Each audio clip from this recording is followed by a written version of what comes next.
A woman who we'll call Jackie and her 2 infant children have been living with what she believes is an evil presence. Then one day her fears become reality. As cameraman Barry Conrad shoots this video, a strange red liquid of unknown origin begins oozing from the house. It was coming out of everywhere. It was just dripping out of the walls. Everyone just left except us. Things are starting to drip out of the cabinets. Nobody believes us, but it's happening. There it is. There it is, right there. It's dripping. A few days later, life in Jackie's home becomes even more chaotic. Things just started happening around the house. Objects were being thrown, the kids' toys thrown around, you heard noises. A little queasy about going up there, but then I guess I'll go up. If I got a partner, why not so bad? I try and tell them, whatever it is, it doesn't want us here, it doesn't want you here, it doesn't want me here. Let's just get out of here.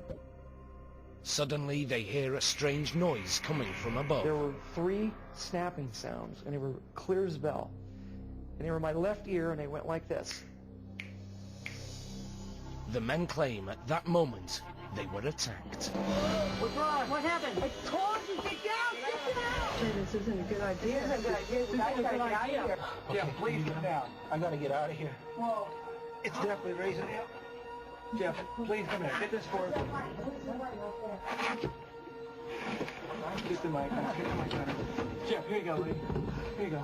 Here you go. What the hell happened? Are you okay, buddy? God. Look at his neck. Jeff, come on. what's behind your neck? I don't know. What's on my neck? Come on, go. A piece of rope. Gary, get down out of there. At first I saw the look of terror on his face. It was just, he was just terrified. His glasses were gone. And then we saw something like a cord that was around his neck. It ended up over my head like this, and then it was twisted like this. I don't know how far or to what degree, but I know it was twisted because it was tied around my neck. And then it was hung up over the nail on one of the cross members that go across the attic. The flash of Gary's camera lights up the attic and captures what appears to be an assault.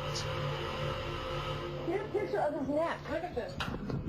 Look at his neck. Oh, my God. There were rope burns in his neck. He was... Please, let's go. Please, what happened to her? Oh, my God. I left that night. I never lived there again. 3,000 miles away in Ohio, another family believes they're not alone. The family had been hearing noises at night. They would wake up in the morning and find things moved, overturned, broken dishes and glasses. Searching for the cause, the father leaves a video camera rolling overnight. This is his amazing videotape. Watch as the glass moves across the table, apparently on its own. And then we see a typewriter move, which is not plugged in. Next, a chair slides away from the table, and the reclining chair mysteriously begins to rock back and forth. Then we hear the front door of the house, left of the rocking chair, open and then close.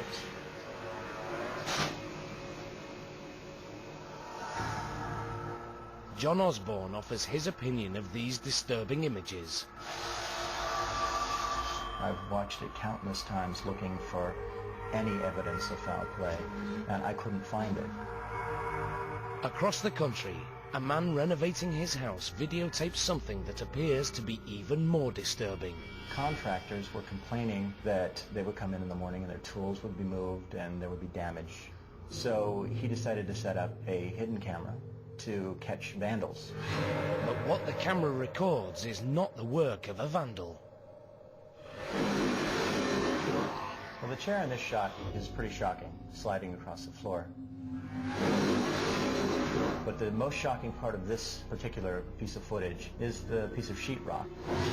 It's actually being ripped from the wall and pulled up and away. If it were just falling, it would have fallen just straight down under the force of gravity. This, on the other hand, was pulled up and away. You guys, there's nothing more than a devil or a demon as far as we're concerned. People say, this guy's going back into the medieval ages. There are no such things as devils or demons. Yes, there are. Our Father who art in heaven, hallowed be thy name. Thy kingdom come. The Warrens feel that some of the most compelling evidence ever recorded has been videotaped by them in this Connecticut home. For months, the family, whose faces are obscured to protect their identity, have been tormented by what they fear is a poltergeist. Ed attempts to communicate with the troubled spirit. 1 knock for yes, 2 for no. Are you a man? Are you a boy? The mother leans against the kitchen table, her hands in full view as Ed continues asking questions. You want the people in this house to move? 1 knock for yes, 2 for no. Yes. Okay. Who is it that you don't like the most here? Is it? Is it? Is it their father? Is it their mother? Oh my God. Okay. I command you to reveal your identity. Next, Ed decides to confront the poltergeist alone. Give me some sign. Is that you moving something? Give me some sign that you're here. What I did was use religious provocation. I have to provoke it into some type of outward manifestation. And that was my point in doing that. In the name of Jesus Christ, I command you to reveal your identity. On the following night, the family reports that the poltergeist seems to be more active than ever. Only now, its attention is focused on the family's 10-year-old daughter.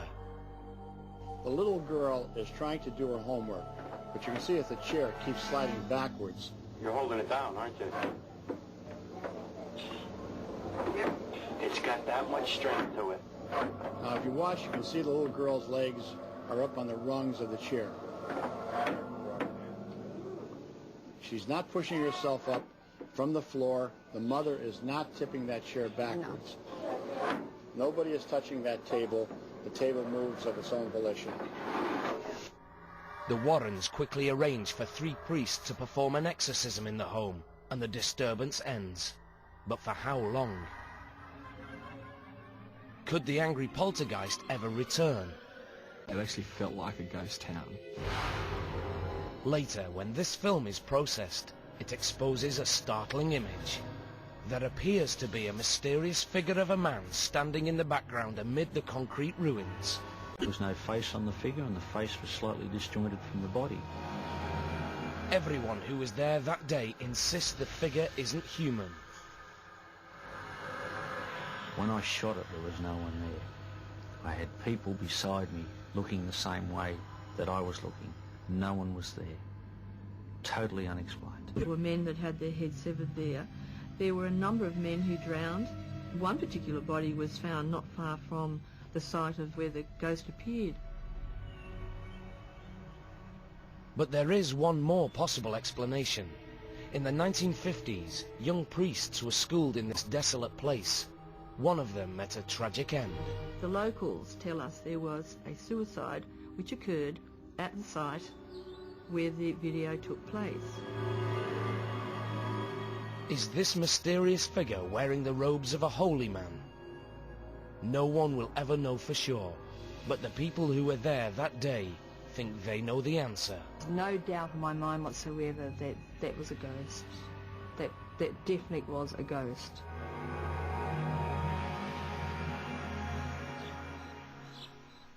Back in the United States, another apparition is believed to have been caught on tape.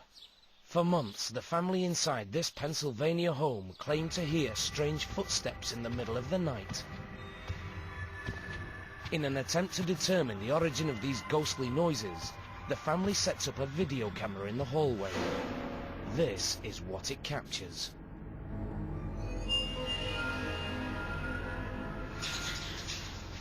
Watch as the glowing shape floats down the corridor, then appears to enter a doorway. What is this phantom menace? Edgar Harris believes that it is the arm of his dead mother who once lived in the house. He's become the guardian spirit of her great-grandson who now lives there.